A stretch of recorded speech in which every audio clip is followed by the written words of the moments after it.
거짓 효부 이야기. 아버지가 돌아가신 뒤로 더욱 심해진 고부 갈등으로 고민에 빠져있던 윤진사가 하루는 그의 아내를 불렀습니다. 가정불화는 가정 파탄의 원인이요. 어머니가 얼른 세상을 떠나시면 좋은데 저리 기운이 펄펄하시니 이런 생각 부류지만 70노인이 그만 사셔도 원통할 것도 없지 않겠소. 차라리 밥에 약이라도 타면 좋겠는데. 아내 이씨는 충격적인 남편의 말에 놀랐지만 내심 싫지 않은 눈치였습니다. 어머, 어찌 그런 생각을. 윤진사는 말을 이어갔습니다. 그런데 병환도 없이 갑자기 돌아가시면 일가 친척들이 벼락같이 와서 원님에게 검시를 해보자고 할 것이고 독살로 밝혀지면 매일같이 불화하던 며느리 당신을 의심할 텐데 그게 고민이요. 실망한 빛이 역력한 아내가 울상이 되었습니다. 그러면 어찌합니까, 서방님? 내게 한 가지 방법이 있어. 부인이 한 달 동안 거짓으로 효부처럼 행동해서 온 동네에 그 집 며느리는 효성스럽다는 소문만 나게 해주시오. 그럼 그때 가서 약을 타 돌아가셔도 동네 사람들은 그렇게 효성스러운 며느리를 죽일련 하더니 무안해서 자살했다고 할 것이오. 어떻소? 그렇게 해보겠소? 아내는 그 말이 반가웠던지 효도를 어떻게 하란 말이요? 라고 되물었습니다. 내가 시키는 대로만 하시오. 지금이 추수식이니까 날마다 일꾼을 부려서 타작하는 집에 가서 어머니께서 요새 입맛을 잃어 진지를 못 드신답니다. 그래서 맛있는 반찬 좀 얻어갑시다 하고 밥까지 얻어오시오.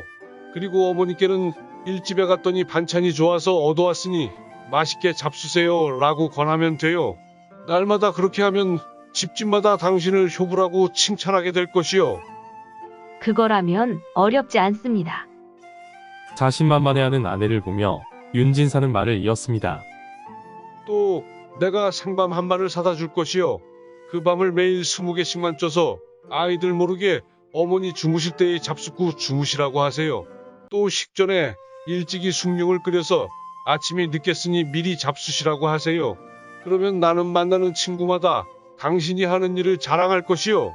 그러면 안팎이 모두 하늘이 내린 효부라고 하게 될 것이고 그 뒤에 어머니가 아무렇게나 돌아가셔도 당신을 의심하는 사람은 없지 않겠소? 아내 이씨가 자세히 듣더니 그럼 생밤이나 사와요. 했습니다. 그리고 다음날부터 남편이 지시한 대로 철저히 실행해 나갔습니다. 시어머니 김씨는 차차 달라져가는 며느리가 고마워서 웬만한 잘못이 보여도 눈 감아주고 부족한 일은 자신이 했습니다. 그리고 날이 갈수록 기특하고 고마운 생각이 깊어져만 갔습니다. 동네 잔치에서 국수 한 그릇만 받아도 며느리 생각에 집으로 가지고 와서 같이 먹자고 했습니다. 내 생각이 나서 혼자 못 먹겠더라. 어느 날은 대갓집에서 보낸 선물에 귤병 한쪽이 있는 것을 보고 시어머니가 감추었다가 얼른 며느리 입에 넣어주었습니다. 며느리 이씨는 감격했습니다. 제일 귀한 것인데 아들과 손자도 아니 주고 내 입에다 넣어주시다니. 날씨만 추워도 며느리가 식전에 아침 짓느라 춥겠다며 밤중에 나가서 물을 끓여놓기도 하고 걱정을 했습니다. 감기 들겠다. 옷을 더 껴입어라.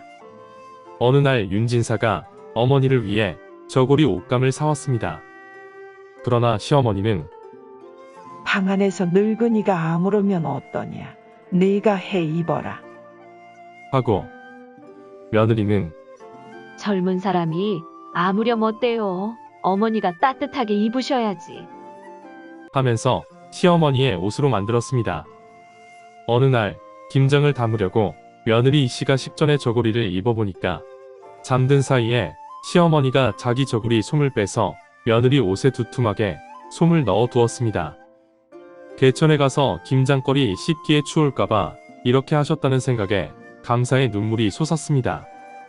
나는 죽일 마음으로 거짓 효도를 한 것인데 어머니는 진실로 나를 아끼시는구나.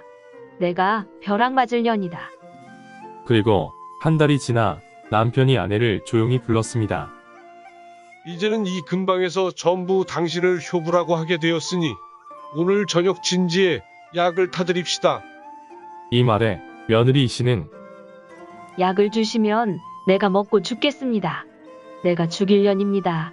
이전의 불화가 모두 내 죄입니다. 라고 울며 말하였습니다.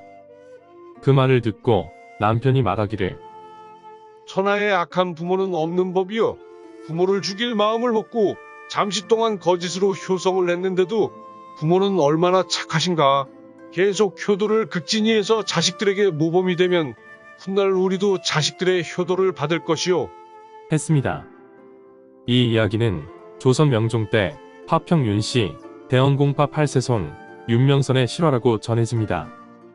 실제로 이들 부부의 아들 사형제는 효행으로 벼슬을 받을 정도의 효자가 되었다고 합니다. 인생 이막 당신의 실버라이프를 응원합니다. 브라보 실버. 구독과 좋아요는 사랑입니다.